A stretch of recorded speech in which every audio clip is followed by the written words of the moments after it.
Bonjour, moi je m'appelle Jeff Smith de la Viessmann Académie Belgique. On va vite vous introduire les différentes extensions qu'on a disponibles pour les chaudières génération E3. Pour commencer, on débute avec le petit livre exemple d'application que vous pouvez retrouver dans le dossier VBooks.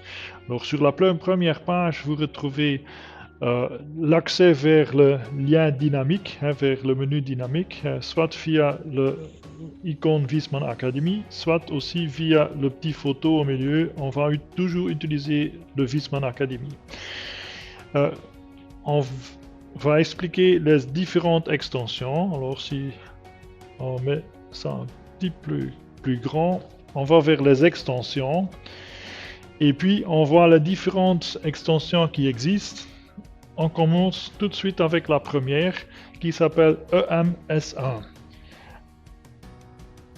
On voit ici le numéro de commande, le Z017413 et comment la raccorder. Alors cette module, le S, c'est pour solar, c'est pour une installation solaire thermique.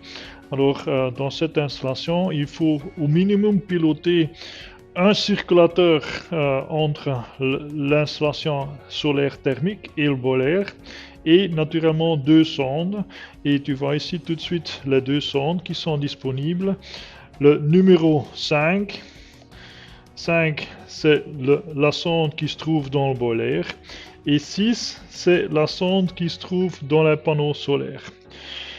Alors les deux sondes, une sonde c'est un 10 kOhm et l'autre c'est 20 kOhm à 25 degrés. 20 kOhm. Il y a deux sorties qu'on peut utiliser, mais la sortie la plus importante c'est la sortie 24 qui fonctionne ensemble avec un signal PWM. Et comme ça, on peut piloter le circulateur solaire en vitesse, plus vite ou moins vite, de sorte que le circulateur va s'adapter selon la disponibilité d'énergie solaire. Le plus qu'il y a une différence entre les deux sondes, alors le delta T des deux sondes va influencer la vitesse du circulateur. Comme ça, le circulateur s'adapte à la disponibilité d'énergie solaire.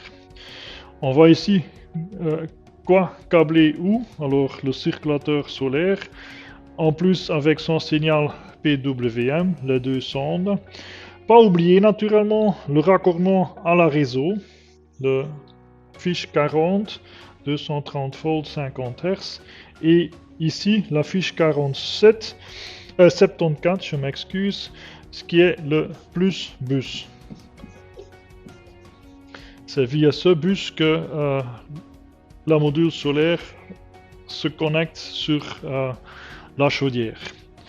Si on va un peu plus loin, après le raccordement électrique, la seule chose qui nous reste à faire, c'est encore la configuration. La configuration se fait en deux parties. La première partie, c'est la position du sélecteur ici, la position du sélecteur sur la plaquette électronique. Alors pour la fonction solaire, S, ça c'est pour solaire.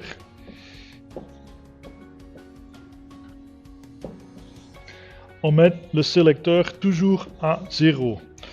Alors une fois que le sélecteur est à 0, la régulation E3 va chercher sur la module qui est configurée comme 0 les températures et aussi les sorties pour la fonction solaire. Ça c'est pour la module même. Le reste, ça sont les codages. Alors pour les codages, c'est à regarder dans les exemples d'application vers paragraphe 6.5.